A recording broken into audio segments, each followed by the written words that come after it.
5 సంవత్సరాల్లో ఆయన దగ్గర పనిచేసినటువంటి ఉన్నటువంటి రాష్ట్రం కోసం పనిచేసిన అని చెప్పుకున్నటువంటి మంత్రులు ఎవరైతే ఉన్నారో వాళ్ళందరూ కూడా చేతివాటం ఏ విధంగా చూయించారో ఒక్కొక్కటిగా బయటకు వస్తున్నటువంటి పరిస్థితి. ఒక్కొక్కరిగా పూర్తిగా వాళ్ళు చేసినటువంటి అవినీతికి సంబంధించి అక్రమాలు అవన్నీ కూడా ఇప్పుడు వెలుగులోకి వస్తూ ఉన్నాయి. అంటే అప్పుడు వచ్చినప్పటికీ కూడా అప్పుడు ఎవరు వాళ్ళని ప్రశ్నించే పరిస్థితికి లేదు. ప్రశ్నించినప్పటికీ ఒకవేళ అప్పటి ప్రతిపక్ష పార్టీలు ప్రశ్నిస్తే వాళ్ళ గొంతు నొక్కేయడాలో లేదంటే పీక కోసేయడాలో లేదు అని అంటే వాళ్ళపైన అక్రమ కేసులు పెట్టడాలో ఇట్లాంటివన్నీ జరిగేది.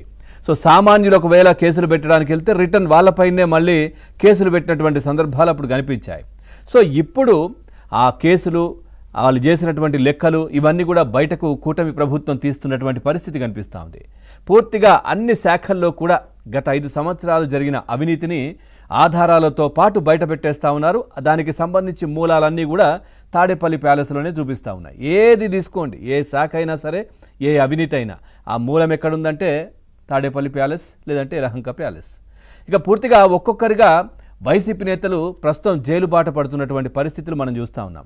వైసీపీ హయాంలో చేసినటువంటి అక్రమాలు అవినీతి కారణంగా కేసులు నమోదవుతున్నటువంటి దృశ్యాలు. ఇప్పటికే జైలు నుంచి వల్లభనేని వంశీ ఇంకా విడుదల కాలేదు. ఆయన పైన పీటీ వారెంట్ల మీద పీటీ వారెంట్లు కూడా వస్తున్నటువంటి పరిస్థితులు, చాలా కేసులు.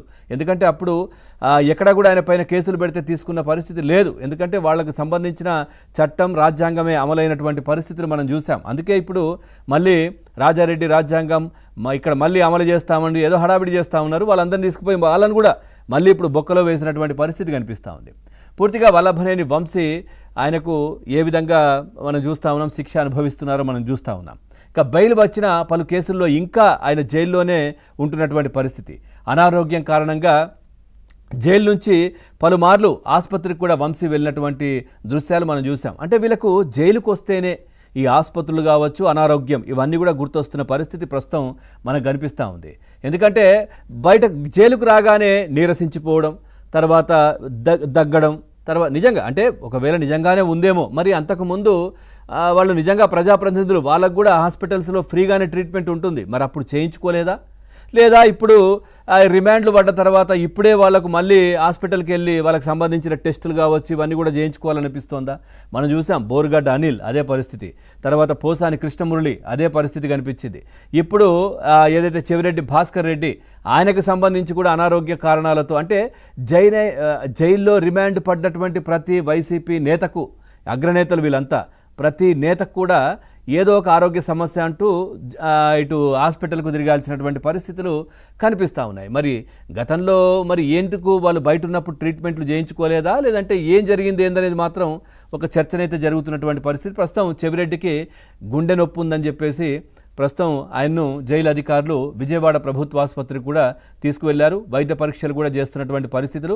జైలుకు వెళ్ళాక ఎందుకు ఈ అనారోగ్య సమస్యలు బయటపడతా ఉన్నాయి, ఎందుకు అంటే భయంతో వస్తున్న సమస్యలా లేదనంటే మరి దేనికి వస్తున్నవి అనేది అయితే తెలియడం లేదు. గతంలో నిజంగా చంద్రబాబు నాయుడు గారు 53 రోజులు రిమాండ్లో ఉన్నప్పటికీ కూడా ఎప్పుడూ నాకు ఈ అనారోగ్య సమస్య ఉందని చెప్పలేదు. బయట ఉన్నటువంటి కుటుంబ సభ్యులు లేదు అనంటే ఆ పార్టీకి సంబంధించిన నేతలు లేదు, అంత పెద్ద ఆయనకు ఆరోగ్య సమస్య అంటే ఫుడ్కు సంబంధించి మితంగా తర్వాత కొన్ని పరిమితులు ఉన్నాయి, ఆ విధంగానే ఆయన తీసుకుంటారు అని జాగ్రత్తగా ఉండాలి కాబట్టి రిలీజ్ చేయండి ఇది అన్నట్టుగా బెయిల్కో దేనికో మాట్లాడినటువంటి పరిస్థితులు తప్పించి ఎప్పుడూ చంద్రబాబు నాయుడు గారు నాకు బాగాలేదు నన్ను హాస్పిటల్కు తీసుకెళ్ళండి అన్న సందర్భం ఎక్కడా కూడా కనిపించలేదు. ఆయన ఎలాగైతే లోపలికి వెళ్ళారో అలాగే 53 రోజుల తర్వాత బయటకు వచ్చినటువంటి దృశ్యం మనం చూసాం.